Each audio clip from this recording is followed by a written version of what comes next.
ஒரு பல்கலைக்கழகம், அங்கே ஒரு இலக்கிய பேராசிரியர். அவர் பாடம் நடத்திக்கிட்டு இருந்தார். ராபர்ட் ப்ரௌனிங் எழுதிய கவிதைகளை பற்றி சொல்லிகிட்டு இருக்கிறார்.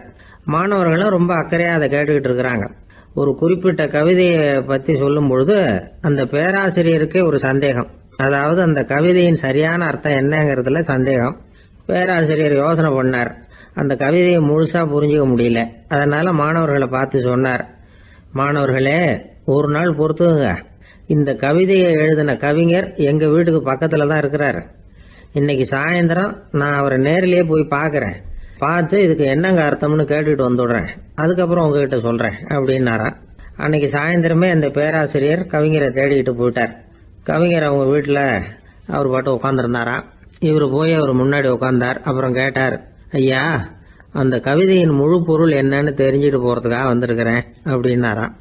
எந்த கவிதை அப்படின்னாராம் அவர். இவர் அந்த கவிதையை சொல்லியிருக்கார். கவிஞர் கொஞ்சம் யோசனை பண்ணிவிட்டு அப்புறம் சொன்னாராம், பேராசிரியரே, நீங்கள் கொஞ்சம் தாமதமாக வந்துட்டீங்கன்னாராம். இவருக்கு ஒன்றும் புரியல. நீங்கள் என்ன சொல்கிறீங்க? நான் தாமதமாக வந்துட்டேன்னா? நீங்கள் தான் உயிரோடு இருக்கிறீங்களே, அப்படி இருக்கும்பொழுது நான் தாமதமாக வந்துட்டேன்னா அது எப்படி அப்படின்னு இவர் குழம்பி இருக்கிறார். இப்போ கவிஞர் சொன்னாராம், ஐயா, நான் உயிரோடு இருக்கிறேன்னா இல்லையாங்கிறது முக்கியம் இல்லை. நான் அந்த கவிதை வரிகளை எழுதினப்போ 2 பேருக்கு அதோட அர்த்தம் தெரிஞ்சிருந்தது. இப்போ ஒரே ஒருத்தருக்கு தான் அதோட அர்த்தம் தெரியும் அப்படின்னாராம். பேராசிரியர் யோசனை பண்ணியிருக்கார். அப்படின்னா அந்த ஒருத்தர் கவிஞர் ராபர்ட் ப்ரௌனிங்கை தவிர வேற யாரா இருக்க முடியும்? இவர் தான் அப்படிங்கிறத அவர் மனசில் நினச்சிக்கிட்டார். அதனால சொன்னார், ஐயா, நான் தாமதமாக வரல, அந்த கவிதையின் பொருள் என்ன அது சொல்லுங்கன்னார். பேராசிரியரே, நான் சொல்றது உங்களுக்கு புரியலன்னு நினைக்கிறேன். நான் இந்த வரிகளை எழுதினப்போ 2 பேருக்கு அதோட அர்த்தம் தெரிஞ்சிருந்தது. அந்த 2 பேர் யாருன்னா, ஒருத்தர் ராபர்ட் ப்ரௌனிங், அதாவது நான், இன்னொருத்தர் கடவுள். இப்போ அது கடவுளுக்கு மட்டும்தான் தெரியும். நானே இதை பற்றி பல தடவை யோசனை பண்ணி பார்த்தேன். இது ரொம்ப அழகானது, ஆனாலும் ரொம்ப வழுக்கலானது. அதை பிடிச்சிட்டோம்னு நினச்சிக்கிட்டு இருக்கும் பொழுதே காற்று மாதிரி அது உங்ககிட்ட இருந்து ஓடி போயிடுது. எனக்கு ரொம்பவும் வருத்தமாக தான் இருக்குது. நிச்சயமாக நான் தான் இந்த வரிகளை எழுதியிருக்கிறேன். அதில் அர்த்தம் இருக்குங்கிறது எனக்கு தெரியும். அதை நான் உணர்றேன். ஆனால் நீங்கள் என்னை மன்னிக்கணும். எனக்கே கூட அதை என்னால் விளக்க முடியல. அப்படி இருக்கும் பொழுது உங்களுக்கு எப்படி அதை நான் விளக்க முடியும் அப்படின்னாரா அந்த கவிஞர். அனுபவிக்கப்படக்கூடிய எல்லாமே விளக்கப்படக்கூடிய ஒன்றல்ல, விளக்கப்படும் எல்லாமே அனுபவிக்கப்படக்கூடிய ஒன்றல்ல அப்படிங்கிறது ஞானிகளுடைய கருத்து. அதுக்காக தான் அந்த சம்பவம். வாழ்க்கையில் நீங்கள் தொடர்ந்து ஆய்வு செய்து கொண்டே இருக்கக்கூடிய விளக்கங்களை ஒருபோதும் அடைய முடியாத பரிமாணங்கள் இருக்கிறதுனால தான் அது அலுப்பு தட்டாமல் இருக்குது. உங்களால் நிறைய அனுபவிக்க முடியும். இருந்தாலும் நீங்கள் அனுபவித்து அறிந்த விஷயங்கள் கூட வார்த்தைகளால் விளக்கப்பட முடிவதில்லை அப்படிங்கிறது பெரியோர் சிந்தனை. இதெல்லாம் ஒரு பக்கம் இருக்கட்டும். நமக்கு தெரிஞ்ச பேராசிரியர் ஒருத்தர் 1 மணி நேரம் ரொம்ப விவரமாக வகுப்பு எடுத்தார். கடைசியாக சொன்னார், மாணவர்களே, ரொம்பவும் எளிமையாக விளக்கமாக எல்லா விவரமும் சொல்லியிருக்கிறேன். அதனால் இதில் உங்களுக்கு சந்தேகம் வர்றதுக்கு வாய்ப்பே இல்லை. இருந்தாலும் கேட்க வேண்டிய கடமை கேட்குறேன். இது வரைக்கும் நடத்தினதில் யாருக்காவது ஏதாவது சந்தேகம் உண்டா அப்படின்னு கேட்டாராம். எனக்கு ஒரே ஒரு சந்தேகம்தான் சார் அப்படின்னு எழுந்திரிச்சு நிற்கிறான் ஒருத்தன். என்னன்னு கேட்டாராம். இது வரைக்கும் நீங்கள் என்ன பாடம் சார் நடத்துனீங்க அப்படின்னானா அவன். ஒரு பெரியவர்கிட்ட பேசிக்கிட்டு இருந்தேன். அவர் என்கிட்ட ஒரு கேள்வி கேட்டார். திருடர்கள் எத்தனை வகை தெரியுமா உனக்கு அப்படின்னார். இதுதான் அவர் கேட்ட கேள்வி. எதுக்காக என்ன பார்த்து அந்த கேள்வி கேட்டார தெரியல. இருந்தாலும் நான் அவருக்கு பதில் சொன்னேன். திருடர்களில் எத்தனையோ வகை உண்டுங்க. கார் திருடன், சைக்கிள் திருடன், முகமூடி திருடன், எப்படி சொல்லிகிட்டே போகலாம். இருந்தாலும் என்னுடைய சிற்றறிவுக்கு எட்டின வரையில் திருடர்களை 2 வகையாக பிரிக்கலாம் அப்படின்னு நினைக்கிறேன். ஒன்று ராத்திரியில் திருடுற திருடன், இன்னொருத்தன் பகலில் திருடுற திருடன். அதாவது பகல் திருடன், ராத்திரி திருடன் அப்படின்னு பெரியவர் சிரிச்சார். என்ன சிரிக்கிறீங்களே? என்ன, கள்வர்கள் 4 வகை அப்படின்னு ஆரம்பித்தார். எப்படின்னு கேட்டேன். சாப்பாட்டுக்கு இல்லாமல் திருடுறாங்க பாருங்க, அது ஒரு வகையான். சாப்பாட்டுக்கு இருந்தும் திருடுறாங்க பாருங்க, அது ஒரு வகையான். இதை தவிர இன்னும் ஒரு 2 வகை திருட்டு உண்டு. அது என்னன்னா, ஆண்டவன் கிட்ட இருந்து நாம திருடுற திருட்டு, இன்னொன்று என்னன்னா நம்ம கிட்ட இருந்து ஆண்டவன் திருடுற திருட்டு அப்படின்னார். எனக்கு ஒன்றும் புரியல.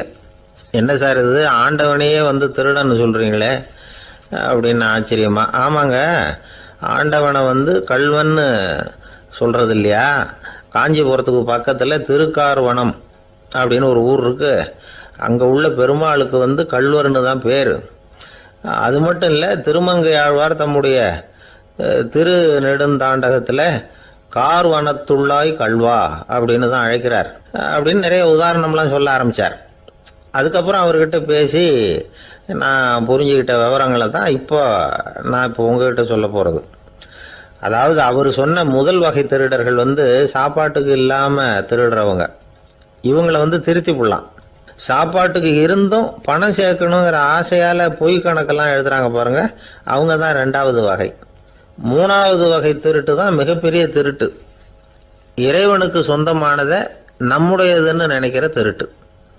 எது இறைவனுக்கு சொந்தமானது அப்படின்னா ஆத்மா. பகவானுக்கு சொந்தமான ஆத்மாவை நம்முடையதுன்னு நினைக்கிறது தான் அந்த மாபெரும் திருட்டு. இதுக்கு பேர் தான் ஆத்மாபகாரமா. சரி, இதுக்கு பரிகாரம் என்ன? எல்லாம் இறைவனுடையது, நமக்கு ஒன்றும் இல்லை அப்படின்னு நினைக்கிறது தான் இதுக்கு பரிகாரம். இதெல்லாம் இருக்கட்டும். 4வது திருட்டு ஒன்று சொன்னோம்ல, ஆண்டவன் நம்மகிட்ட இருந்து திருடுறது. அது எப்படி? ஆண்டவனை கள்வன்னு சொல்கிறாங்க, அது சரி. அவர் என்னத்தை திருடினார்? இப்போ இன்னொருத்தருக்கு சொந்தமான ஒன்றை எடுத்து வச்சுக்கிறது தான் கள்ளத்தனம். ஆனால் ஆண்டவன் எடுத்துக்கிட்டோம்னா இருக்கிறது எல்லாமே அவனுக்கு சொந்தம். அப்படி இருக்கிறப்போ அவரை எப்படி கள்வன்னு சொல்கிறது? இது என்ன புரியாமல் இருக்குதே அப்படின்னு சொல்லி பார்த்தா அதுக்கும் விளக்கம் சொல்கிறாங்க அவங்க. அதாவது ஆண்டவனுக்கு உருவமே கிடையாது, அரூபமாக இருக்கிறவன், அதாவது உருவம் இல்லாமல் இருக்கிறவன். அப்படி உள்ள பகவான் நம்மளை மாதிரி உருவத்தில் இருக்கிறான். நம்மளை மாதிரியே கையை காலு மூக்கெல்லாம் இருக்குது ஆண்டவனுக்கு. இந்த உருவம் நம்மகிட்ட இருந்து திருடினது தானே. அவன் தன்னுடைய உண்மையான திருமேனியை நமக்கு காட்டாமல், அதாவது தரிசனம் கொடுக்காமல் இருக்கிறது கள்ளத்தனம் தானே. அதனால தான் இதுவும் ஒரு பெரிய திருட்டு, இருக்கிறதுலேயே மிகப்பெரிய திருட்டு அப்படிங்கிறார். என்கிட்ட பேசிக்கிட்டு இருந்தார், இந்த விஷயம்லாம் சொல்லிட்டு இருந்தார் இந்த பெரியவர். அதாவது திருட்டை ஆன்மீக நோகத்தில் அவர் பார்க்குறார். நம்ம பார்வையில் இதை விட அபூர்வமான திருட்டுலாம் இங்கே உண்டு, அபூர்வமான திருடர்களும் உண்டு. ஒரு திருடன் சிறையிலிருந்து விடுதலையாகி வெளியில் போனான். கொஞ்ச நாளில் மறுபடியும் திரும்பி ஜெயிலுக்கு வந்துட்டான். அப்போது சிறை அதிகாரி அவனுக்கு அறிவுரை சொன்னாராம். ஏன்பா இப்படி அடிக்கடி தப்பு பண்ணிவிட்டு ஜெயிலுக்கு வந்துடுறியே, உனக்கு சொந்த பந்தம் எதுவும் இல்லையா? உனக்கு அப்பா அண்ணன் தம்பிகள் அவங்க கூட எல்லாம் சேர்ந்து வாழணுங்கிற ஆசை இல்லையா அப்படின்னு கேட்டிருக்கார். அவங்களோட சேர்ந்து வாழணுங்கிற ஆசை எனக்கு நிறைய உண்டுங்க சார் அப்படின்னு அவன். அப்புறம் எதுக்கு இப்படி ஜெயிலுக்கு வந்துவிடுற அப்படின்னாரான் அவர். அவங்க எல்லாருமே இங்கே தானே சார் இருக்காங்க அப்படின்னு அவன். சங்கீத வித்வான்களில் பல வகை உண்டு. சில குறிப்பிட்ட ராகங்களை பாடுறதுல அவங்களுக்கு பெருமை வர்றது உண்டு. ஆனால் ஒருத்தர் இருந்தார், அவரால் ஒரு ராகத்துக்கே பெருமை வந்தது. அந்த ராகத்தை அவர் வாசித்து கேட்கணும் அப்படின்னு சொல்லுவாங்க. அது என்ன ராகம்னா தோடி ராகம். சரி, அந்த வித்வான் யாருன்னா அவர் தான் திருவாவடுதுறை ராஜரத்னம் பிள்ளை. பேராசிரியர் கல்கி ஒரு சமயம் தம்முடைய பத்திரிகையில் எழுதினாராம். அதை அப்படியே படிக்கிறேன் கேளுங்களேன். ஆகா, ஸ்ரீ ராஜரத்னம் பிள்ளையின் தோடி ஆலாபனையை முதலில் கேட்டபோது அவருடைய கற்பனையை விட்டு தள்ளுங்கள். நம்முடைய மனதில் என்னென்ன இன்பமயமான கற்பனைகள் எல்லாம் உதித்தன. குழந்தை தாயிடம் கொஞ்சம் குரலை கேட்டோம், அன்னை குழந்தையிடம் கொஞ்சம் குரலை கேட்டோம், ரதியும் மன்மதனும் பேசிக்கொண்ட காதல் மொழிகளை கேட்டோம், முருகன் சிவபெருமான் செவிகுளிர மொழிந்த உபதேசத்தை கேட்டோம், கலைமகள் கவிஞனுக்கு அருளிய ஆசி மொழிகளை கேட்டோம், நாரத முனிவருடைய தம்பூரா சுருதியை கேட்டோம், ராவணன் தன் எலும்பை ஒடித்து வீணையாகச் செய்து வாசித்த கானத்தை கேட்டோம், கானப்பறவைகளின் கலகல ஒலியை கேட்டோம், கோலக்குயில்களின் குரல் இனிமையை கேட்டோம். இப்படிலாம் பேராசிரியர் கல்கி விமர்சனம் எழுதியிருக்கிறார்.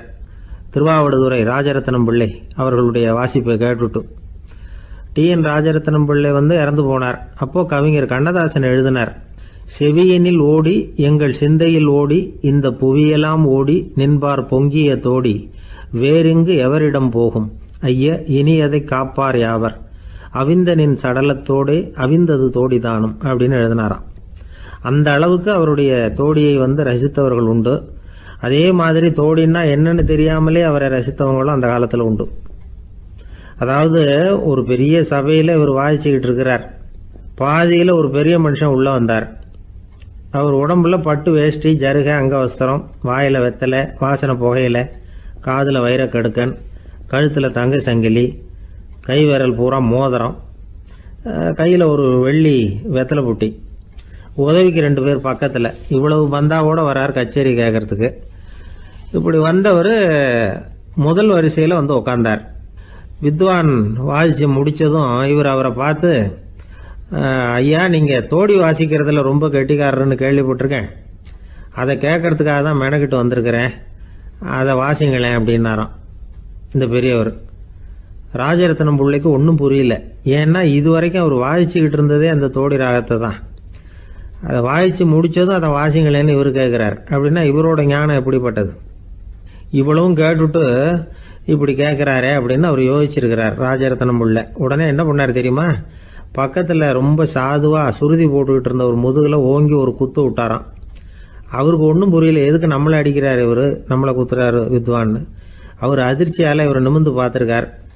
அப்போ ராஜரத்னம் பிள்ளை சொன்னாராம், ஏய்யா ஐயா பெரிய மனுஷன், என்னுடைய பரம ரசிகர், தோடி ராகம் கேட்கணுங்கிறதுக்காக இவ்வளவு தூரம் வந்திருக்கிறார், வந்து வரிசையில் உட்காந்துருக்கார். நீ இந்த சமயம் பார்த்து தோடி ராகம் வாசிக்கிற நாதஸ்வரத்தை வீட்டில் வச்சுட்டு வந்துட்டியே, இப்போ ஐயாவுக்காக அந்த ராகத்தை நான் எப்படி வாசிக்கிறது அப்படின்னு சொல்லிவிட்டு மறுபடியும் முதுகில் ஒரு அடி கொடுத்தாராம். அடி வாங்கினவருக்கே சிரிப்பு அடக்க முடியலையா. உங்கள் பையன் எப்படி சார் இருக்கான் அப்படின்னு விசாரிச்சார் ஒருத்தர். அவன் என்ன சார், எதை சொன்னாலும் காதில் வாங்க மாட்டேங்கிறான், அவன் பாட்டுக்கு போகிறான் வர்றான் அப்படின்னு சொல்லி அழுத்துக்கிட்டார் அப்பா. பெரியவங்க சொல்கிறத சின்ன பிள்ளைங்க கேட்கறது இல்லைங்கிறது ஒரு குறை, பெரியவங்க சொல்கிறது சின்ன பிள்ளைங்க காதலையே விழறது இல்லைங்கிறது ஒரு குறை. இது கொஞ்சம் சீரியஸான விஷயம், கவனித்து பார்க்கணும். ஒரு குழந்தைக்கு காது சரியாக கேட்குதா இல்லையா அப்படிங்கிறத நாம தான் கவனித்து பார்த்து கண்டுபிடிக்கணும். அதுவாக நம்மக்கிட்ட தவழ்ந்து வந்து, அப்பா எனக்கு காது கேட்கல, அழைச்சிட்டு போங்க டாக்டர்கிட்ட அப்படின்னுலாம் சொல்லிகிட்டு இருக்காது. அது சரி, ஒரு குழந்தைக்கு காது சரிவர கேட்குதா இல்லையா அப்படிங்கிறத முன்கூட்டியே நாம் தெரிஞ்சுக்கிறது எப்படி? அதுக்கு சில வழி இருக்குது. உங்கள் குழந்தைய கொஞ்சம் அப்படியே கவனித்து பாருங்கள்.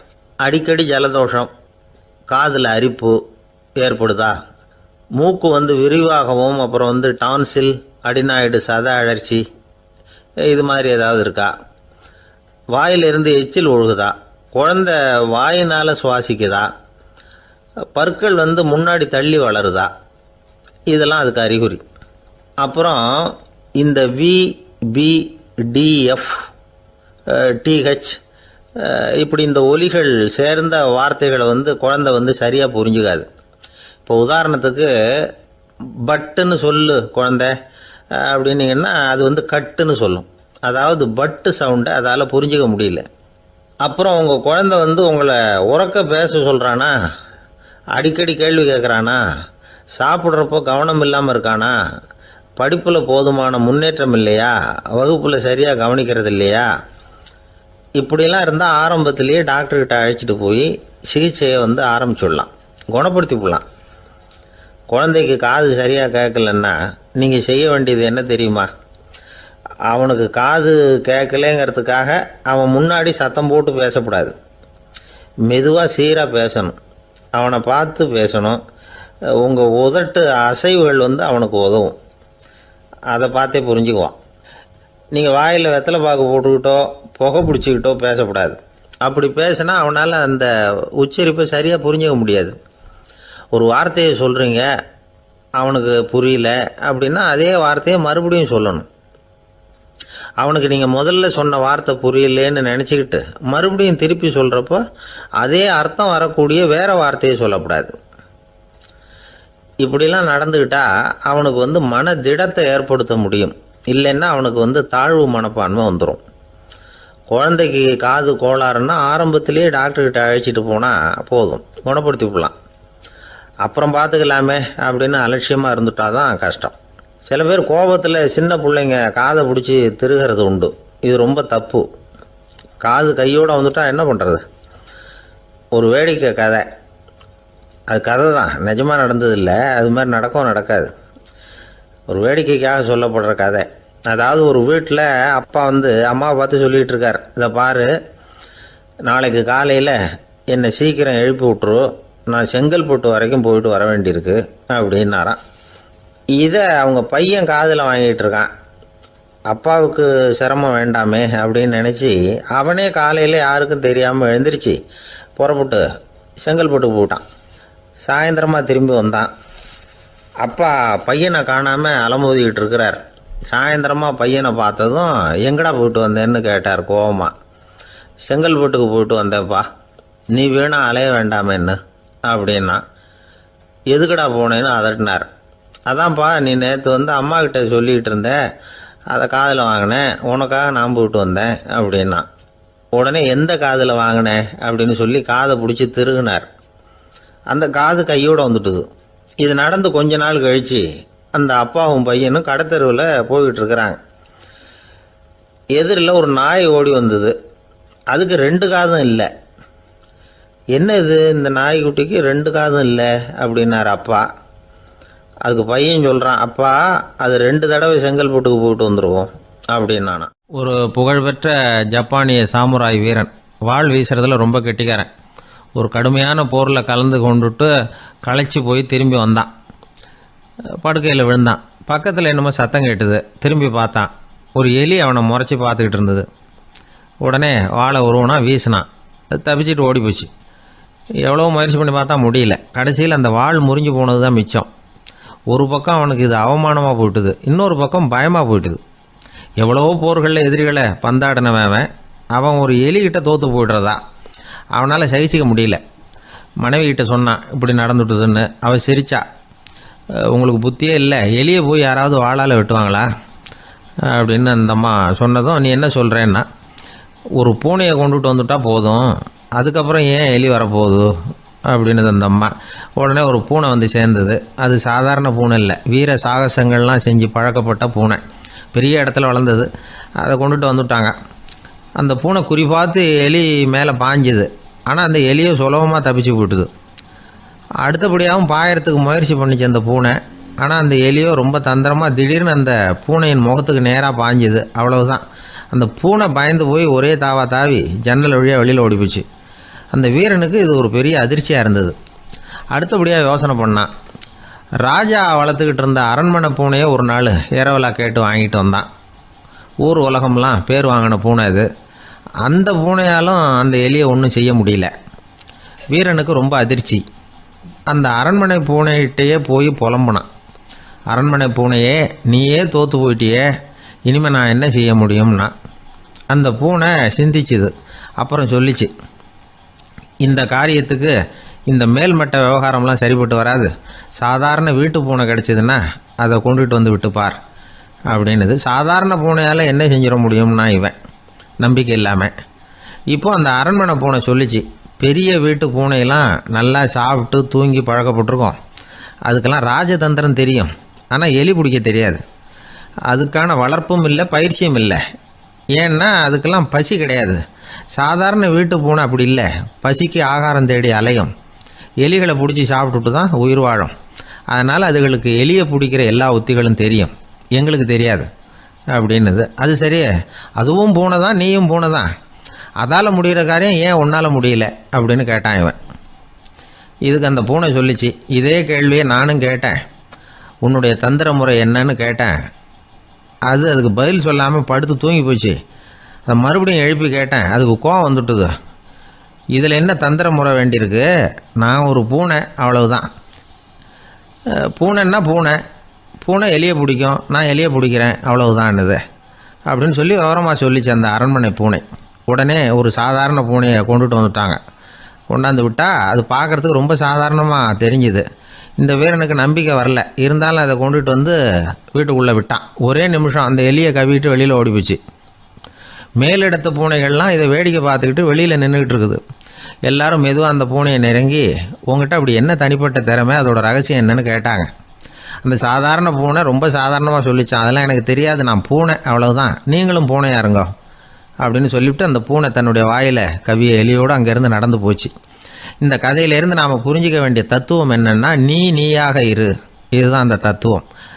நம்ம ஒவ்வொருத்தருக்கு உள்ளேயும் ஒரு தனித்தன்மை இருக்குது. இதை அவங்கவுங்க புரிஞ்சுக்கிட்டு உண்மை இயல்பு புரிஞ்சுக்கணும். நம்முடைய இயல்பு என்னங்கிறது நமக்கு தெரியணும். அதை கண்டுபிடிக்கிறது தான் உண்மையான கலை. ஒரு பெரிய மனுஷன் வாயை அகலமாக திறந்து வச்சுட்டு தூங்கிட்டு இருந்தான். உடனே ஒரு எலி உள்ளே பூந்துட்டு தான். வீட்டு வேலையாள் டாக்டருக்கு ஃபோன் பண்ணான். எங்கள் முதலாளி வாய்க்குள்ளே ஒரு எலி பூந்துட்டுது டாக்டர் அப்படின்னா. நான் உடனே புறப்பட்டு வரேன், அதுக்கு முன்னாடி நீ ஒரு ரொட்டி துண்டை எடுத்து ஒரு வாய்க்கு முன்னாடி காட்டு, உள்ளே போன எலி வெளியில் வந்துடும்னார் டாக்டர். சரின்னு சொல்லிவிட்டான். கொஞ்ச நேரத்தில் டாக்டர் அங்கே போய் சேர்ந்தார். அப்போ வேலைக்காரன் ஒரு பெரிய மீனை அவர் வாய்க்கு நேராக இப்படியும் இப்படியும் ஆட்டிக்கிட்டு இருந்தான். நான் ரொட்டி துண்டை தானே காட்ட சொன்னேன்னார் டாக்டர். அவன் சொன்னான், எலியை வெளியில் கொண்டுட்டு வர்றதுக்கு ரொட்டி துண்டை காட்ட சொன்னீங்க டாக்டர், அதுக்கப்புறம் அந்த எலியை துரத்திக்கிட்டு ஒரு பூனை உள்ளே போயிருக்கு, அதுக்காக தான் இந்த மீனை காட்டிகிட்டு இருக்கேன் நானா.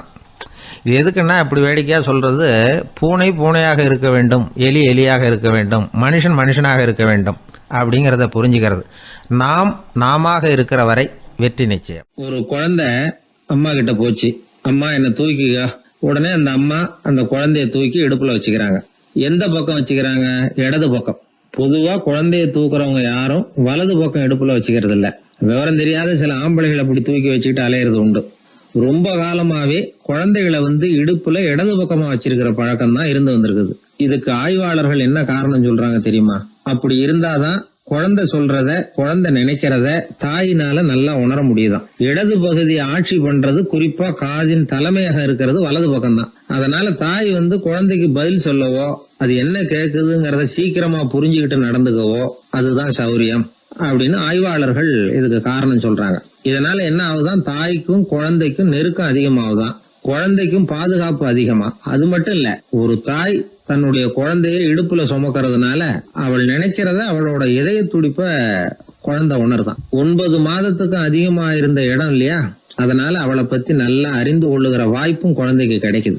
நம்ம முன்னோர்கள் ரொம்ப காலத்துக்கு முன்னாடியே வலது கையை பார்க்க ஆரம்பிச்சிட்டாங்களாம். அவங்க பயன்படுத்திய கல் ஆயுதங்கள்லாம் வலது பக்கமா தான் தீட்டப்பட்டிருக்குது. அதுல இருந்து நமக்கு என்ன தெரியுதுன்னா, வலது கையை தான் உபயோகப்படுத்தி இருக்கிறாங்கிறது தெரியுது. இப்படி எல்லாம் இருந்தா கூட இன்னைக்கு நம்மள 10ல் ஒருத்தருக்கு ஒரு பழக்கம் உண்டு, அது இடது கை பழக்கம். ஆனாலும் 2 கைகளும் ஒற்றுமையா இருக்கிறதுக்கு தான் ரொம்பவும் முயற்சி பண்ணுதான். இப்போ வலது கை பழக்கம் உள்ளவங்க பேசுறதுக்கு, எழுதுறதுக்கு, செயல்படுத்துற தலைமையகம் தலையின் பின்புறம் பிடரியில் இருக்குது.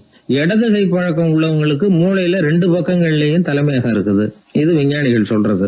எத்தனையோ மேதைகள் இடது கை பழக்கம் உள்ளவங்களா இருந்திருக்கிறாங்க. அமெரிக்க மேதை பெஞ்சமின் பிராங்கிலின், இத்தாலிய ஓவியர் லியோனார்டோ டாவின்சி, இப்படி நிறைய பேர் இருந்திருக்கிறாங்க, இப்பவும் இருக்கிறாங்க. காலங்காலமா இயல்பாவே இடது கை பழக்கம் இருந்து வந்திருக்குது. அப்படி இருக்கிறப்போ வலது கை எப்போ இடது கைய வென்றது, ஜெயிச்சது அப்படிங்கிற விவரம் இன்னமும் யாருக்குமே புரியல, ஆய்வாளர்களுக்கும் புரியல. அவங்களும் யோசிச்சுக்கிட்டு இருக்கிறாங்க. உலகம் இடது பக்கமா தான் சுத்துது. வானத்துல இருக்கிற வெள்ளி வீதி, அப்புறம் அணுவுல இருக்கிற துணுக்குகள், உடம்புல இருக்கிற அமினோ அமிலம், இப்படி எல்லாமே இடதுபுறமா தான் இயங்கிட்டு இருக்குது. இவ்வளவு செய்திகள் இடது கைக்கு ஆதரவா இருக்கிறப்போ அது எப்படி வலது கை கிட்ட ஏமாந்தது அப்படிங்கிற ரகசியம் இன்னமும் யாருக்கும் தெரியலையா. இது சம்பந்தமா ஆராய்ச்சி பண்றவங்களுக்கு இது இன்னமும் ஒரு பிரச்சனையா தான் இருக்குதான். இப்படி இடது கை ஒதுங்கிட்டதுனால இப்பெல்லாம் வலது கைக்கு தான் மரியாதை அதிகமா போச்சு. ஒரு ஆசாமி இடது கையில கட்டு போட்டுட்டு வந்தானா, கையில என்னப்பா கட்டுன்னு விசாரிச்சிருக்கிறாரு ஒருத்தர். ஒரு இயந்திரத்தை பிரிச்சு ரிப்பேர் பார்த்துக்கிட்டு இருந்தேன், மறுபடியும் அதை ஓட விட்டு பாக்குறப்போ இடது கை விரல் மாட்டிக்கிட்டது, அதுதான் கட்டு அப்படின்னு இருக்கான். நல்ல வேளை வலது கை மாட்டி இருந்தா உன்னால சாப்பிட கூட கஷ்டமா போயிருக்குமே என்னார் அவர். இதுக்கு அவன் சொன்னானா, முதல்ல வலது கை தாங்க மாட்டிக்க இருந்தது, நான் தான் உடனே புத்திசாலித்தனமா அதை இழுத்துக்கிட்டு இடது கையை கொடுத்தேன் அப்படின்னு இருக்கான். இவன் எப்பேற்பட்ட புத்திசாலி பாருங்க. இந்த வலது கை இடது கைங்கிறத பத்தி அறிவியல் ஆராய்ச்சி ஒரு பக்கம் இருந்தாலும் கை சுத்தமா இருக்கணும், இது வாழ்க்கைக்கு முக்கியம். உண்மை, உழைப்பு, நேர்மை இதெல்லாம் இருந்தாதான் வாழ்க்கையில முன்னேற முடியும். அதனால இந்த இடது கை பழக்கம், வலது கை பழக்கம் எது எப்படி இருந்தாலும் அது ஒருத்தருடைய புத்திசாலித்தனத்தை பாதிக்கிறது இல்ல. அதனால வாழ்க்கையில முன்னேறதுக்கு இது ஒரு இடைஞ்சலா இருக்கிறது இல்ல. நாம நம்ம உடம்பையும் புரிஞ்சுக்குவோம், மனசையும் புரிஞ்சுக்குவோம். அப்படி புரிந்து கொண்டு வாழ்க்கையில முன்னேறுவோம். என் நண்பர் ஒருத்தர் ஆழ்ந்த சிந்தனையில இருந்தார். என்ன யோசனை பண்றீங்கன்னு கேட்டேன். தலைவர் ஆகணும்னு பாக்குறேன், அதுதான் என்ன வழின்னு யோசிச்சுக்கிட்டு இருக்கேன்னார். நான் கூட அது மாதிரி யோசிச்சு பார்த்தேன், அதுக்கப்புறம் அந்த யோசனையை கை விட்டுட்டேன் அப்படின்னோம். ஏன்னு கேட்டார். அதுக்கான தகுதிகள் நமக்கு இல்லைங்கிறது புரியுது. அது நமக்கு புரியறத விட நம்ம விட மற்றவங்களுக்கு நல்லா புரிஞ்சு போச்சு. அதனால பேசாம கம்முன்னு இருந்துடுறது தான் நல்லது அப்படின்னோம். தலைவர் ஆகிறதுக்கு தகுதிகள் வேற உண்டோ அப்படின்னு கேட்டார். அவர் யதார்த்தமாக தான் கேட்குறார். நாங்கள் உடனே எங்ககிட்ட இருந்த ஒரு புத்தகத்தை எடுத்து அவர்கிட்ட கொடுத்தோம். படித்து பாருங்கன்னு. தலைவர் ஆகிறதுக்கு என்ன வழி, அப்படிங்கிறத பற்றி அதில் போட்டிருக்கிறாங்க. முதல் வழி என்ன தெரியுமா? ஒரு 4 பேர் முன்னாடி இல்லைன்னா ஒரு கூட்டத்துக்கு முன்னாடி நீங்கள் பேச போகிறீங்க. அப்போ எப்படி ஆரம்பிக்கணும்னா, உண்மையான புகழ்ச்சி, நேர்மையான பாராட்டு இதோடு ஆரம்பிக்கணும். எடுத்ததுமே அது சரியில்லை இது சரியில்லைன்னு பேசிகிட்டு இருக்கக்கூடாது. மக்களை பார்த்து நீங்கள் தான் தப்பு பண்ணிவிட்டீங்க அப்படின்னு நேரடியாக சொல்லக்கூடாது. தவறு இருந்தாலும் அதை மறைமுகமாக ஏதாவது கதை சொல்லி அதிலிருந்து அவங்க புரிஞ்சுக்கிற மாதிரி செய்யணும். அடுத்தவங்க பண்ண தப்பு என்னன்னு அலசறதுக்கு முன்னாடி நீங்கள் பண்ணின தப்பு என்னங்கிறத பற்றியே பேசுங்க. எதுக்கும் நேரடியாக உத்தரவு போட்டுக்கிட்டு இருக்கக்கூடாது. இதை நீங்கள் செய்யணும் அப்படின்னு சொல்கிறதுக்கு பதிலாக நீங்கள் இப்படி செஞ்சால் எப்படி இருக்கும் அப்படின்னு கேள்வி மாதிரி கேட்கணுமா. இப்படி கேட்டால் அது உத்தரவு மாதிரி தெரியாதான். அடுத்தவங்க மரியாதையை காப்பாற்றுறது மாதிரி பேசணுமா. உங்கள் பேச்சு இன்னொருத்தரை அவமானப்படுத்துறது மாதிரி இருக்கக்கூடாதான். ஏண்டா இவங்கிட்ட போய் மாட்டிக்கிட்டோம்னு யாரும் நினச்சிடக்கூடாது. ஒவ்வொரு சின்ன வளர்ச்சியையும் பாராட்டணும். வெற்றி சாதாரணமாக இருந்தாலும் பாராட்டாமல் இருந்துடக்கூடாது. பாராட்டும் பொழுது தாராளமாக இருக்கணும். குறை சொல்லும் பொழுது கவனமாக இருக்கணும். வாய்க்கு வந்தபடி பேசிவிட்டா அதுக்கப்புறம் வகையாக மாட்டிக்கிட்டு முழிக்க வேண்டியிருக்கும். நீங்கள் பேசுறது இன்னொருத்தருக்கு ஒரு கௌரவத்தையும் மரியாதையும் உண்டு பண்ணுறது மாதிரி இருக்கணும். நீங்கள் பேசுறது அடுத்தவங்களுக்கு இருக்கிற கொஞ்ச நெஞ்ச மரியாதையும் எடுத்து விடுறது மாதிரி இருக்கக்கூடாது. உங்கள் பேச்சை கேட்டால் கேட்குறவங்களுக்கு ஒரு ஊக்கம் வரணும், உற்சாகம் வரணும். தவறு எதுவாக இருந்தாலும் அதை சுலபமாக திருத்திக்கலாம், சரி பண்ணிக்கலாங்கிறது மாதிரி இருக்கணும் உங்கள் பேச்சு. அடுத்தவங்களை சந்தோஷப்படுத்துங்க. உங்கள் யோசனையை கேட்டு நடந்துக்கிறதுனால அந்த சந்தோஷம் அவங்களுக்கு கிடைக்கணும். இந்த தகுதியெல்லாம் உங்ககிட்ட இருந்தால் நீங்கள் ஒரு சிறந்த தலைவராகலாம் அப்படின்னு அந்த புஸ்தகத்தில் போட்டிருக்கு. இந்த காலத்தில் தலைவர் ஆகிறதுக்கு வேறு சில தகுதிகள்லாம் கூட தேவைப்படுது. ஒரு புள்ள தன்னுடைய அப்பா கிட்ட, அப்பா உன்ன மாதிரியே நானும் அரசியலில் சேரணும், தலைவர் ஆகணும்னு ஆசைப்படுறேன், இன்னையிலேருந்து எனக்கு அரசியல் பாடம் கற்றுக் கொடு அப்படின்னு கேட்டிருக்கான். அவரும் சரின்னு சொல்லிவிட்டு ஒரு பெரிய ஏணி எடுத்துகிட்டு வந்தாரான். ஒரு செவுத்தில் சாத்தினார். இந்த ஏணியில் ஏறி உயர போய் அங்கே பரன் மேலே இருக்கிற ஒரு புத்தகத்தை எடுத்துகிட்டு வாடான் இருக்கார் மகனை பார்த்து. அப்பா ஏணி ரொம்ப உயரமாக இருக்குது, நீ ஜாக்கிரதையாக இதை பிடிச்சிக்கோ, நான் ஏறி போகிறேன் அப்படின்னு நான் பையன். பயப்படாத நான் பார்த்துக்கிறேன்னார் அப்பா. பையன் ஏணியில் ஏறினா உச்சிக்கு போனதும் அப்பா கையை எடுத்துட்டார். ஏணி அப்படியே சரிஞ்சுட்டுது. பையன் பொத்துன்னு கீழே விழுந்துட்டான். இடுப்பு பிடிச்சிக்கிட்டே எழுந்திரிச்சான். என்னப்பா இது, இப்படி என்னை ஏற விட்டுட்டு கையை விட்டுட்டியே, இப்படி கை விடலாமா அப்படின்னு கத்தியிருக்கான். அப்பா நிதானமாக சொன்னாராம், அவசரப்படாதேப்பா, அரசியலில் இதுதான் முதல் பாடம், பெத்த அப்பனாக இருந்தாலும் அவனை நம்பாதே அப்படின்னு உபதேசம் பண்ண ஆரம்பித்தார். காலை நேரம், கடற்கரை ஓரம், காலை வீசிக்கிட்டு கையை வீசிக்கிட்டு ஏதோ சண்டைக்கு போகிற சிப்பாய் மாதிரி எல்லாரும் நடந்து போயிட்டு இருக்கிறாங்க. நடைப்பயிற்சி. அதில் நமக்கு தெரிஞ்ச ஒருத்தர் எதிரில் வந்தார் ரொம்ப வேகமாக. என்ன சார் வாக்கிங்க அப்படின்னு கேட்டோம்.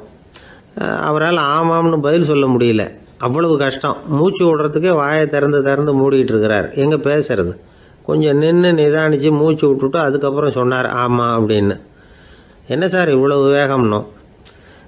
உங்கள் பேச்சை கேட்டுவிட்டு தான் சார் நடக்க ஆரம்பித்தோம். நீங்கள் தான் அடிக்கடி சொல்லிகிட்டு இருந்தீங்க நடக்கிறது நல்லதுன்னு. அன்னையிலேருந்து ஆரம்பிச்சுட்டேன், ஆனால் ரொம்ப கஷ்டமாக இருக்குது சார். இப்போ பாருங்கள், உங்கள்கிட்ட சுலபமாக பேசக்கூட முடியல, மூச்சு வாங்குது, உடம்பு கூட வலிக்கிறது மாதிரி இருக்குது அப்படின்னு அவர் பாட்டுக்கு பேச ஆரம்பிச்சிட்டார். உங்களை யார் சார் இவ்வளவு வேகமாக நடக்க சொன்னது? வேகத்தை குறைங்க, மெதுவாக நடங்க அப்படின்னோம். நீங்கள் நடக்கிறதுனால என்னென்ன சௌகரியம்னு அன்னைக்கு சொன்னீங்களே தவிர சௌகரியமாக நடக்கிறது எப்படின்னு சொல்லலையே அப்படின்னார் அவர். இன்னமும் லேசாக மூச்சு வாங்கிக்கிட்டே சொன்னால் கூட இவர் சொல்கிறதுலேயே ஒரு நியாயம் இருக்குது. அதனால் இந்த நடைப்பயிற்சி பண்ணுறவங்க கவனிக்க வேண்டிய சில முக்கியமான குறிப்புகள் இருக்குது. அது என்னென்னங்கிறத அவங்க தெரிஞ்சுக்கணும். அது தெரிஞ்சு வச்சுக்கிறது நல்லது. இதெல்லாம் மருத்துவ நிபுணர்கள் சொல்கிற குறிப்புகள். அவங்க என்ன சொல்கிறாங்க தெரியுமா? உங்கள் வயசு 40க்கு மேலேயா? உங்கள் எடை இருக்க வேண்டியதை விட 10 கிலோ அதிகமாக இருக்குதா? நீங்கள் புகை பிடிக்கிறவரா? இதய நோய், இரத்த நாள நோய், உயர் இரத்த அழுத்தம் இப்படி ஏதாவது உங்களுக்கு உண்டா? அப்படின்னா நீங்கள் உங்கள் இஷ்டத்துக்கு வரிஞ்சு கட்டிக்கிட்டு நடைப்பயிற்சி பண்ண ஆரம்பிச்சிடாதீங்க.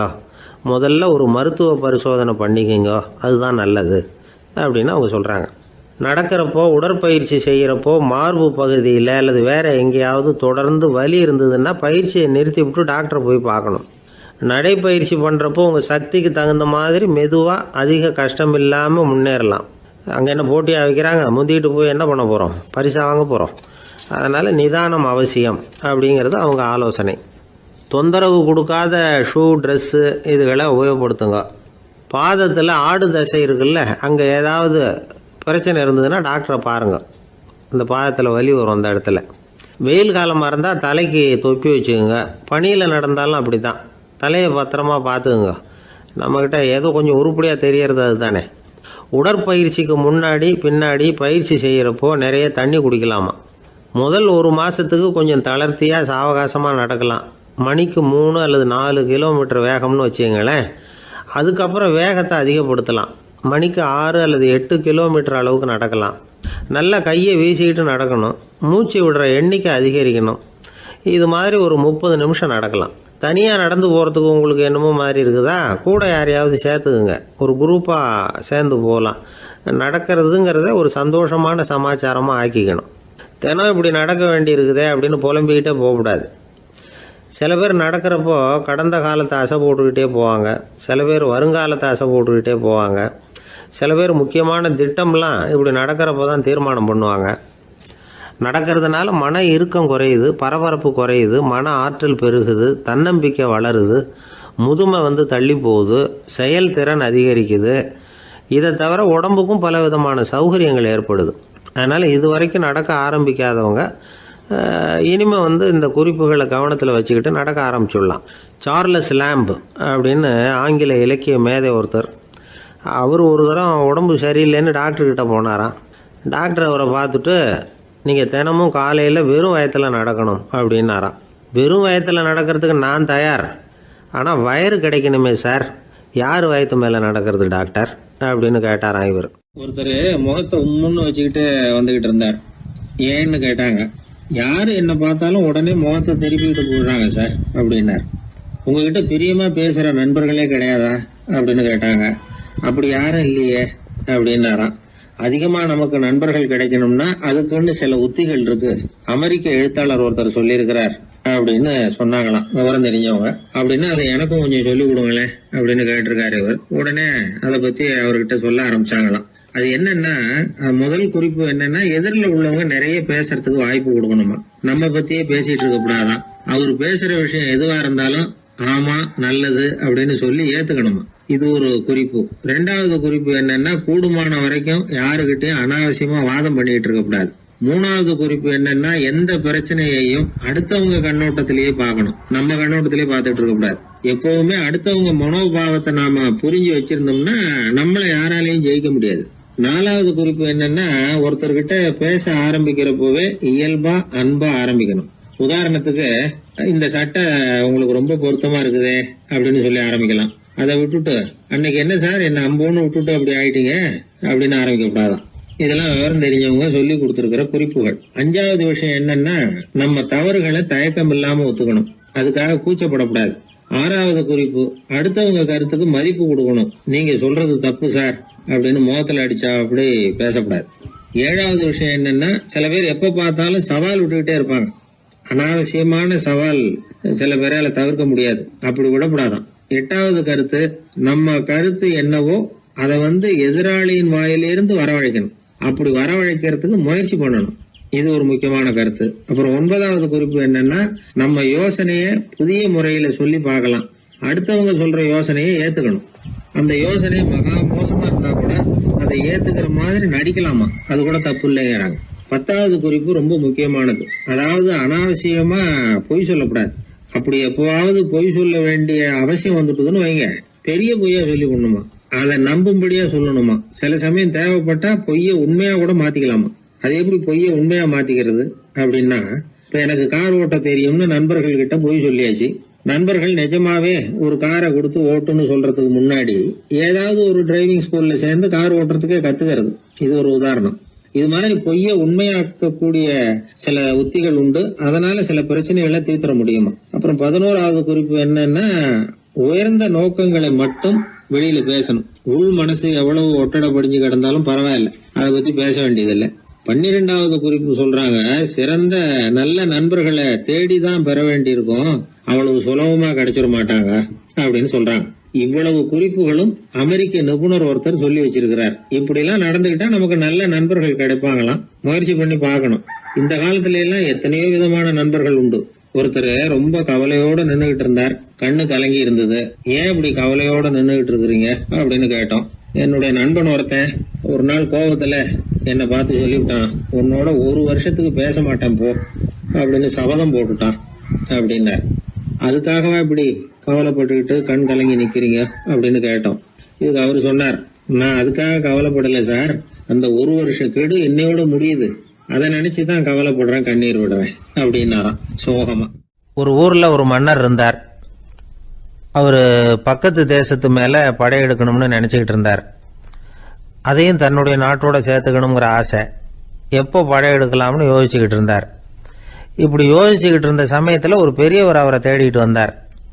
அவர் அடிக்கடி வருவார், அவர்கிட்ட பேசிக்கிட்டு இருப்பார். இப்போ அப்படித்தான் வந்தார். என்ன மன்னா யோசனைன்னாரு. இவர் தன்னுடைய யோசனையை சொன்னார். இந்த சமயத்துல மன்னருக்கு தாகம் எடுத்தது. தண்ணி குடிக்கணும் போல இருந்தது. உடனே அங்க இருந்த ஒரு அரண்மனை பணியாளரை கூப்பிட்டார். போய் கொஞ்சம் தண்ணி கொண்டு வாப்பா அப்படின்னார். அந்த பணியாளர் போனார். ஒரு கோலையில தண்ணி கொண்டு வந்தார். ராஜா கிட்ட நீட்டினார். ராஜா அதை வாங்கி குடிக்கிறதுக்காக வாய்கிட்ட கொண்டுட்டு போனார். அந்த நேரம் பார்த்து, மன்னா கொஞ்சம் பொறுங்கன்னார் இந்த பெரியவர். ஆவலோட குடிக்க போன மன்னர் அப்படியே நிறுத்திக்கிட்டு பெரியவரை பார்த்தார். இப்ப அந்த பெரியவர் சொன்னார், மன்னா, இப்ப உங்களை விட வலிமை உள்ள ஒரு சக்தி உங்களுக்கு தண்ணி கொடுக்க மறுத்துடுதுன்னு வைங்க, உங்களை குடிக்க விடாம தடுத்துடுது அப்படின்னா, இப்ப இந்த ஒரு கோவள தண்ணீரை என்ன விலை கொடுத்து வாங்குவீங்க அப்படின்னு கேட்டார். இப்போ எனக்கு இருக்கிற தாகத்துக்கு என்னுடைய அரசாங்கத்துல பாதியையாவது கொடுத்து இந்த தண்ணியை வாங்கறதுக்கு தயங்க மாட்டேன்னார் அவர். சரி, இப்ப அந்த தண்ணியை குடிங்கன்னார் பெரியவர். மன்னர் ஆவலோடு அந்த தண்ணியை குடிச்சு முடிச்சார். அதுக்கப்புறம் கொஞ்ச நேரம் தன்னுடைய படையெடுப்பை பத்தி சொல்லிட்டு இருந்தார். கொஞ்ச நேரம் கழிச்சு மறுபடியும் இந்த பெரியவர் கேட்டார், மன்னா, இப்போ நீங்க ஒரு கோவள தண்ணீரை குடிச்சு முடிச்சுட்டீங்க. இப்ப அந்த தண்ணீர் உங்க உடம்ப விட்டு வெளியில வரக்கூடிய பாதை அடப்பட்டு போச்சு அப்படின்னு வச்சுங்க, அதை வெளியேற்றுவதற்காக நீங்க எவ்வளவு செலவழிப்பீங்க அப்படின்னு கேட்டார். மன்னர் யோசனை பண்ணார். அப்படி ஒரு நிலைமை ஏற்பட்டு போச்சுன்னா என்னுடைய அரசாங்கம் பூராவையும் அதுக்கு ஈடா தர்றதுக்கு கூட தயங்க மாட்டேன்னார். இப்ப அந்த பெரியவர் சொன்னார், எந்த அரசாங்கத்தின் மதிப்பு ஒரு கோவள தண்ணீர் அளவுக்கு கூட இல்லையோ அந்த அரசாங்கத்தை அடையணுங்கிற பேராசையில மனிதர்கள் தங்களுடைய சகோதரர்கள் கூடவே சண்டை போட்டுக்கிறாங்களே, அதுல ஏதாவது அர்த்தம் இருக்குதா அப்படின்னாராம். மன்னருக்கு இப்பதான் அர்த்தம் புரிஞ்சுதான். மனசுல தெளிவு உண்டாச்சு. தன் மனசுக்குள்ள உண்டான வெறிய விரட்டி அடிச்சு விட்டார். அதுக்கப்புறம் நிம்மதியா ஆட்சி புரிஞ்சார். இப்படி ஒரு கதை. உயிருக்கு என்ன விலை கொஞ்சம் யோசனை பண்ணி பாருங்க. ஆனா அது இப்போ எவ்வளவு மலிவா போயிட்டுது, அதையும் யோசனை பண்ணி பாருங்களேன். ஆசை பேராசையா மாறுது, அப்புறம் அது வெறியா ஆகுது, அதுக்கப்புறம் பைத்தியம் பிடிக்குது. இந்த காலத்து மனிதர்களுக்கு 2 விதமான பைத்தியம் பிடிச்சிருக்கிறதாக ஒரு பெரியவர் சொல்றார். ஒன்னு பணம், இன்னொன்னு அதிகாரம். இதெல்லாம் எவ்வளவு காலத்துக்கு நீடிக்கும்? ஒரு சர்வாதிகார நாட்டில் 3 பேர் ஜெயிலில் இருட்டு அறையில் பேசிக்கிட்டு இருக்கிறாங்க. நீ எப்படி இந்த ஜெயிலுக்கு வந்த அப்படின்னு ஒருத்தர் கேட்டாராம். இந்த நாட்டு ராஜாவை ஆதரிச்சு நான் பிரச்சாரம் பண்ணினேன், அதனால கூட்டத்தில் தகராறு வந்துட்டுது, கலவரமா போச்சு, அதுக்கு நான் தான் காரணம்னு அரெஸ்ட் பண்ணி இங்கே கொண்டாந்து போட்டாங்க அப்படின்னாராம் அவரு. சரி, நீ எப்படி இங்கே வந்த அப்படின்னு இன்னொருத்தரை பார்த்து கேட்டிருக்கார். நான் இந்த நாட்டு ராஜாவை எதிர்த்து பிரச்சாரம் பண்ணேன், அதனால கலவரம், அரெஸ்ட் பண்ணி கொண்டாந்து போட்டாங்கன்னார். சரிப்பா, நீ எப்படி அங்கே வந்த அப்படின்னு 3வது ஆளை பார்த்து இவங்க கேட்டாங்களாம். இதுக்கு அந்த ஆள் மெதுவா வெளிச்சத்துக்கு நான் தான் இந்த நாட்டு ராஜா அப்படின்னாராம். ஊர்ல ஒரு ஞானி இருந்தார். ஒரு நாள் அவரை தேடிட்டு ஒருத்தர் வந்தார். வந்தவர் ஞானியை பார்த்து ஒரு கேள்வி கேட்டார். ஐயா, உங்களுடைய சாதனை என்ன? இதுதான் அவர் கேட்ட கேள்வி. இதை கேட்டதும் அந்த ஞானி நிமிர்ந்து இவரை பார்த்தார். அப்புறம் சொன்னார், அது ஒன்றும் பெரிய விஷயம் இல்லை, அது ரொம்ப எளிமையான ஒண்ணு. எப்ப எனக்கு பசிக்குதோ அப்ப நான் சாப்பிட்டுருவேன், எப்ப எனக்கு தூக்கம் வருதோ அப்ப நான் தூங்கிடுவேன், அவ்வளவுதான் அப்படின்னார். கேள்வி கேட்டவர் ஒரு மாதிரி ஆயிட்டார். ஐயா, இதே தானே நாங்களும் செய்யறோம், இதுல என்ன அதிசயம் இருக்கு அப்படின்னார். இப்ப அந்த ஞானி சொன்னாராம், இங்கதான் நீங்க தப்பு பண்றீங்க அப்படின்னாராம். அப்படியான்னாரு இவரு. ஆமா அப்படின்னாராம். நீங்க செய்யற தவறு எனக்கு புரியுது. ஏன்னா நான் உங்களை மாதிரி நான் வாழ்ந்து பார்த்துருக்கிறேன். அதனால என்னுடைய அனுபவத்துல உங்களுக்கும் எனக்கும் உள்ள வித்தியாசத்தை உணர முடியுதுன்னாரா. என்ன சொல்றீங்க, எனக்கு ஒன்றும் புரியலையேன்னாரா இவரு. இதை பாருங்க, சாப்பிடுறதுங்கிறது நாம 2 பேருக்கும் பொதுவான ஒரு காரியம்தான். ஆனா நீங்க சாப்பிடுறதுக்கும் நான் சாப்பிடுறதுக்கும் வித்தியாசம் இருக்கு அப்படின்னாராம். என்ன வித்தியாசம்னு கேட்டிருக்கார். நீங்க பசி இல்லாத பொழுது சாப்பிடுறீங்க, இப்போ சாப்பிடுற நேரம் வந்துட்டுது அப்படிங்கிறதுக்காக சாப்பிடுறீங்க. சாப்பாடு ருசியா இருக்கு அப்படிங்கிறதுக்காக சாப்பிடுறீங்க. எது தேவைங்கிறது தெரியாம சாப்பிடுறீங்க. அது மாதிரி தூக்கமும் உங்களுக்கு ஒரு பழக்கமா போட்டுது. இப்போ இது தேவையா இல்லையா அப்படிங்கிறத பத்தி நீங்க யோசிச்சு பாக்குறது இல்ல. சாப்பிடும் பொழுது 1000 வேலைகளை மனசுல நினைச்சுக்கிட்டு இருப்பீங்க. அதனால அது சாப்பிடுதலா இருக்காது. அதே மாதிரி நீங்க தூங்கும் பொழுதும் அது தூங்குதலா இருக்காது. ஏகப்பட்ட கனவுகள் வரும். உங்க மனசு மேலும் மேலும் கனவுகளை உருவாக்கி கொண்டே இருக்கும். அதனால எனக்குள்ள நடக்கிறது வேற மாதிரி, நீங்க நினைக்கிறது மாதிரி இல்ல. எனக்குள்ள நடக்கிறது எப்படின்னா, நீங்க செய்யறது மாதிரி இல்ல. தூக்க உணர்வு வந்த உடனே தூங்குதல் மட்டுமே நடைபெறும். அதுதான் என்கிட்ட நடக்கிறது அப்படின்னாராம் அந்த ஞானி. வித்தியாசம் புரியுதா? அந்த ஞானி சாப்பிடுறத அனுபவிக்கிறார், அது எக்ஸ்பீரியன்ஸ்.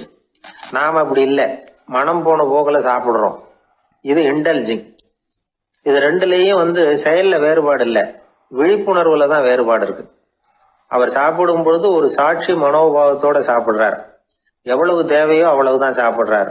ஏன்னா அவருடைய விழிப்புணர்வு முழுமையா செயல்படுது. அதனால அவர் சாப்பிடும் பொழுது நம்மை விட மகிழ்ச்சியா இருக்கிறார். நாம அப்படி இல்ல, வயிற்றை நிரப்புறதுக்காக சாப்பிடுறோம். இன்னும் சொல்ல போனா சாப்பிடும் பொழுது நாம அங்கேயும் இருக்கிறது இல்ல, எங்கேயோ போயிடுறோம். உடம்பு மட்டும்தான் அங்க இருக்கும். ஆனா ஞானி அப்படி இல்லை. அவர் சாப்பிடும் பொழுது சாப்பிடுதல் மட்டுமே இருக்கும். எந்த ஒரு செயலையும் விழிப்புணர்வோட செய்யலாம், மனம் போன போக்கிலையும் செய்யலாம். விழிப்புடன் செய்யறப்போ செய்யும் செயல் நம்ம அனுபவமாகிறது, அவ்வளவுதான். இதெல்லாம் பெரிய தத்துவம் மாதிரி தெரியும். இருந்தாலும் நாம புரிஞ்சுக்க வேண்டியது என்னன்னா, எந்த காரியத்தை செஞ்சாலும் அதுல முழு ஈடுபாடு வேணுங்கிறது முக்கியம். அந்த அளவுக்கு முதல்ல நம்மளை மாத்திக்கிட்டா போதும். ஆனா நம்ம ஆளுங்க அந்த அளவுக்கு இருக்கிறது இல்ல, எல்லாமே அரைகுறை தான். கேட்டா ஞாபகம் வருது. ஒருத்தன் என்ன பண்ணானா, விமான டிக்கெட் வாங்கிக்கிட்டு ரயில்வே ஸ்டேஷனுக்கு வந்துட்டான். அப்புறம் தான் புரிஞ்சுது தவறுதெல்லாம் இங்க வந்துட்டோங்கிறது. உடனே அவசரமா விமான நிலையத்தை நோக்கி ஓடி இருக்கிறான். அங்க போய் கவுண்டர்ல கேட்டிருக்கான், மேடம் நான் தவறுதெல்லாம் ரயில்வே ஸ்டேஷனுக்கு போயிட்டேன், இப்ப விமானத்தையும் தவற விட்டுட்டேன், அடுத்த பிளைட்ல எனக்கு இதை மாத்தி தர முடியுமான்னு கேட்டிருக்கான். முடியாதுன்னாங்களாம் அந்த அம்மா. ஏன்னு கேட்டானா, ஏன்னா இப்ப நீங்க வந்திருக்கிறது பஸ் ஸ்டாண்டு அப்படின்னாங்களாம். ஒரு காலத்துல பிரஷ்யா அப்படின்னு ஒரு தேசம் இருந்தது. இப்போ ஜெர்மனி இருக்குல்ல, இதோட பெரும்பகுதி ஒரு காலத்துல பிரஷ்யாங்கிற பேர்ல இருந்தது. அப்போ அதுக்கு அரசராக இருந்தவர் மகா ஃப்ரெடரிக், அதாவது ஃப்ரெடரிக் தி கிரேட் அப்படின்னு சொல்லுவாங்க. அந்த ராஜாவுக்கு ஒரு சந்தேகம், நாம பல வகையான வரிகளை விதிச்சு வசூல் பண்றோம், அப்படி பண்ணி வருமானம் குறைஞ்சிக்கிட்டே போகுதே, இதுக்கு என்ன காரணமா இருக்கும்? இதுதான் அவருக்கு ஏற்பட்ட சந்தேகம். ஒரு சமயம் அந்த அரசர் தம்முடைய அமைச்சர்களையும் பிரபுக்களையும் தளபதிகளையும் கூப்பிட்டு ஒரு விருந்து வச்சார். விருந்து முடிஞ்சதும் அவங்கள பார்த்து இந்த சந்தேகத்தை கேட்டார். வரிகள் அதிகமாக விதிச்சு வருமானம் குறையறதுக்கு என்ன காரணம் அப்படின்னு கேட்டார். பல பேருக்கு இதுக்கு சரியாக பதில் சொல்ல தெரியல. அனுபவசாலியான ஒரு தளபதி எழுந்திருச்சார். அரசே, அது எப்படிங்கிறத இப்போ உங்களுக்கு காட்டுறேன்னார்.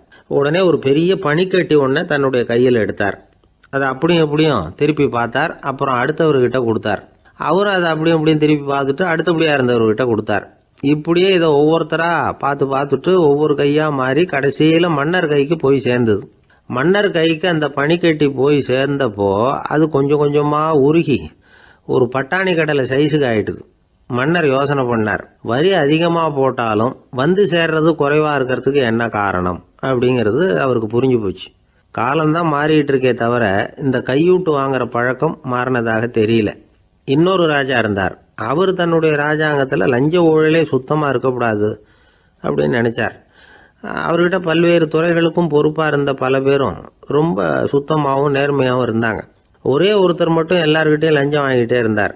அவரை வேற வேற துறைகளுக்கு மாற்றி பார்த்தாரு. அந்த ராஜா என்னென்னமோ பண்ணி பார்க்குறாரு. எந்த வேலையை கொடுத்தாலும் அதுலேயும் லஞ்சம் வாங்குறதுக்கு ஒரு வழியை உண்டு பண்ணிக்குவார் அந்த ஆள். ராஜாவுக்கு இது ஒரு பெரிய தலைவலியாக போட்டுது. இவர் என்ன பண்ணுறது, இவருக்கு என்ன வேலையை கொடுக்கறது, கொஞ்சம் கூட லஞ்சம் வாங்கிறதுக்கு சான்ஸே இல்லாத ஒரு வேலையை கொடுக்கணும் அப்படின்னு திட்டம் போட்டார். ஒரு நாள் அவருக்கு அந்த உத்தரவும் போட்டுட்டார்.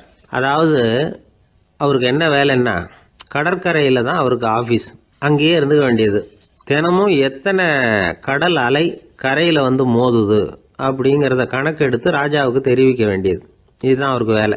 பேசாமல் அலையை எண்ணிட்டு உட்காந்துருக்கட்டும், அப்போவாவது அவர் லஞ்சம் வாங்குகிற சந்தர்ப்பம் இல்லாமல் போயிடும் அவருக்கு அப்படின்னு நினச்சார் ராஜா. இந்த ஆள் கடற்கரைக்கு போய் டியூட்டியில் ஜாயின் பண்ணிட்டார். ஒரே மாதத்தில் அங்கே சொந்தமாக ஒரு பிரம்மாண்டமான மாளிகை கட்டிவிட்டார். ராஜாவுக்கு இது பெரிய ஆச்சரியமாக போச்சு. அலையை என்ற வேலையில் அந்த ஆள் எப்படி பணம் சம்பாதிச்சார் அப்படின்னு விசாரித்து பார்த்தார் அக்கம் பக்கத்தில். அந்த ஆள் என்ன பண்ணியிருக்கிறாருன்னா, கடற்கரையில் போய் பொறுப்பை ஏற்றுக்கிட்ட உடனே அங்கே இருந்த மீனவர்கள்கிட்ட எல்லாம் இந்த கரையில் வந்து ஒரு நாளில் வந்து மோதுற அலைகள் எத்தனை அப்படின்னு கேட்டிருக்காரு. அது எப்படிங்க தெரியும்னு இருக்காங்க அவங்க. தினமும் அந்த எண்ணிக்கை தெரியணும். நம்ம ராஜாவுக்கு தினமும் அறிக்கை அனுப்பணும், டெய்லி ரிப்போர்ட்டு. தவறுனா நீங்கள் இந்த கடலில் போய் மீன் பிடிக்கிறதுக்கு ராஜாவோட அனுமதி கிடைக்காது அப்படின்ட்டுருக்காரு. உடனே மீனவர்களும் பயந்து போட்டாங்க. கடலுக்கு போகிறதுக்கு அனுமதி இல்லைன்னா பட்டினி கிடக்கிறது மாதிரி ஆகிடுமே. மெதுவாக அந்த ஆளுகிட்ட போனாங்க, காதோட காதா சொன்னாங்க, ஐயா எங்களால் வந்து கடல் அலையை வந்து எண்ண முடியாது. தினமும் எங்களால் முடிஞ்சதை உங்களுக்கு பணமாக கொடுத்துட்றோம். நீங்கள் தான் ராஜா கிட்ட சிபாரிசு பண்ணி நாங்கள் தொடர்ந்து மீன் பிடிக்கிறதுக்கு அனுமதி வாங்கி கொடுக்கணும் அப்படின்னு வேண்டிக்கிட்டாங்க. பணம் தினமும் வந்து சேர ஆரம்பிச்சுட்டுது. பதவியில் மற்ற பதவியோட இந்த பதவி எவ்வளவோ மேல் அப்படின்னு நினச்சிட்டான் அந்த ஆள். அது மட்டும் இல்லை, தயவு பண்ணி என்னை இந்த இடத்த விட்டு மாற்றி விடாதீங்க சார் அப்படின்னு வேற கேட்க ஆரம்பிச்சிட்டானா. ஒரு நண்பர் யாருக்கோ ஃபோன் பண்ணிகிட்டு இருந்தார். அவர் பேசி முடித்ததும் நான் அவரை பார்த்து, இப்போ ஃபோன் பண்ணீங்களே அந்த ஃபோன் நம்பர் என்ன அப்படின்னு கேட்டேன். அவர் தலையை சொரிஞ்சுக்கிட்டார், ஞாபகம் வரலன்னார். சரி சார் அதை விடுங்க, உங்கள் மனைவி பேர் என்ன அப்படின்னு கேட்டேன். மாலதின்னார். என்ன சார் இது வேடிக்கை, கொஞ்ச நேரத்துக்கு முன்னாடி பேசின ஃபோன் நம்பர் வந்து மறந்து போச்சு. எப்போவோ கல்யாணம் பண்ணிக்கிட்ட மனைவி பேர் மறக்கலை, அதை கரெக்டாக சொல்லிவிட்டீங்களே அப்படின்னு கேட்டேன். அவர் என்ன ஒரு மாதிரியாக பார்த்தார். அவர் அப்படி என்னை பார்த்ததில் ஒன்றும் தப்பு இல்லை, ஏன்னா நாம் எல்லாருமே அப்படித்தானே. ஒரு குறிப்பிட்ட காரியத்துக்காக தொலைபேசியில் ஒருத்தட்ட பேசுகிறோம், அதுக்கப்புறம் அந்த எண் வந்து நமக்கு அனாவசியம், அதனால் மறந்துடுறோம். இதுக்கு பேர் தான் தற்காலிக ஞாபகம். ஆனால் மனைவி பேரை வந்து மறந்துட முடியுமா? முடியாது. அது வந்து அவசியமான ஒன்று. அடிக்கடி அந்த பேரை வந்து உபயோகப்படுத்துகிறோம், அதனாலேயும் அது வந்து முக்கியங்கிறதுனாலேயும் அதை மறக்கிறது இல்லை. இதுக்கு பேர் நிரந்தர ஞாபகம். சரி, இந்த தற்காலிக ஞாபகம், நிரந்தர ஞாபகம், இது ரெண்டு ஞாபக அளவுகளையும் கட்டுப்படுத்துறது எது அப்படின்னா மூளைக்குள்ள நடக்கிற மின்சார நடவடிக்கைகள் தான். தற்காலிக ஞாபகம் ஒரு மின்னல் மாதிரி தோன்றி மறையுது. நிரந்தர ஞாபகம் ஒரு படிவம் போல மூளையில படிஞ்சுடுது. ஒரு சம்பவத்தின் பல பிரதிகள் மூளையில பல்வேறு பகுதிகளிலேயும் படியறதுனால ஒன்று மறைஞ்சாலும் மறந்தாலும் இன்னொன்று மறையறதில்லை. இப்படிப்பட்ட நிலைமையில தான் தொண்டையில இருக்கு, வாயில வரமாட்டேங்குது சார் அப்படிமா. ஒருத்தருக்கு எந்த துறையில ஆர்வமும் ஈடுபாடும் அதிகமோ அது சம்பந்தமான ஞாபக சக்தி அதிகமா இருக்கும். தொழிலை விரும்புகிற ஒரு டெலிபோன் ஆபரேட்டருக்கு எண்கள்லாம் நல்ல ஞாபகம் இருக்கும். அது மாதிரி கவிஞர்களுக்கு வார்த்தைகள் நல்ல ஞாபகத்தில் இருக்கும். இது ஒரு பக்கம் இருந்தாலும் ஒரு மூளை வந்து எண்களை விட எழுத்துக்களை விட படங்களை ரொம்ப சுலபமா ஞாபகத்தில் வச்சுக்குது. புரிஞ்சுக்கிற தன்மை, அனுபவம், புத்தி கூர்மை இது கூடி குறையிறத பொறுத்து ஞாபக சக்தியும் ஏறும் இறங்கும். இப்போ உதாரணத்துக்கு ஒரு பையனுக்கு படித்தது எதுவும் ஞாபகத்தில் இல்லைன்னா அவன் அதை சரியா புரிஞ்சுக்கலன்னு அர்த்தம். இந்த மறதிங்கிறது எந்த சமயத்தில் ஒரு பிரச்சனை ஆகுது தெரியுமா? உங்களுக்கு வேண்டியப்பட்ட ஒருத்தரை ஞாயிற்றுக்கிழமை சாயந்தரம் சரியா 5 மணிக்கு கடற்கரைக்கு வர சொல்லிவிட்டு அந்த நேரத்தை மறந்துட்டா அது பரவாயில்ல, வர சொன்னதையே மறந்துட்டாதான் நிலைமை மோசம்னு அர்த்தம். இப்படி இருந்தா இது வந்து சிகிச்சை எடுத்துக்க வேண்டிய நிலைமைங்கிறத புரிஞ்சுக்கணும். ஆமா, இதுக்கும் மருந்து இருக்கு. ஆனா மூளை வந்து குறிப்பிட்ட அளவுக்கும் கீழே இயங்குறப்போவோ இன்னொன்னு சொல்லுவாங்க, இந்த நியூரோ டிரான்ஸ்மிட்டர் அப்படின்னு சொல்லுவாங்க. அப்படிங்கிற மூளை ரசாயனம் ரொம்பவும் குறைஞ்சி போறப்போ மட்டும்தான் உபயோகப்படும். டாக்டர் என்ன சொல்றாங்க தெரியுமா? மூளையை பொறுத்த வரைக்கும் அதுல ஞாபக சக்தி அதிகமா உள்ள மூளை, மறதி உள்ள மூளை அப்படின்னு ஒன்றும் கிடையாது அப்படிங்கிறாங்க. நினைவு வச்சுக்கிறதுக்கு பயிற்சி அளிக்கப்பட்ட மூளை, பயிற்சியற்ற மூளை அப்படின்னு வேணும்னா சொல்லலாம் அப்படின்னு சொல்றாங்க. அதனால நம்ம ஞாபக சக்திங்கிறது நம்ம கிட்ட இருக்கிற பயிற்சி, முயற்சி இதை பொறுத்து தான் அமையும். ஒருத்தர் ஒரு பென்சிலை எங்கேயோ வச்சுக்கிட்டு தேடிக்கிட்டு இருந்தார். அப்புறம் என்னமோ தீவிரமா யோசனை பண்ணி அதை ஞாபகப்படுத்தி பார்த்துக்கிட்டு இருந்தாராம். எதிரில் உட்காந்துருந்தவர் சொன்னார், பென்சிலை தானே தேடிட்டு இருக்கீங்க, அது உங்க வலது காதில் இருக்குது சார் அப்படின்னாராம் அவரு. இதுக்கு அவரு சொல்லியிருக்காரு, பென்சிலை வந்து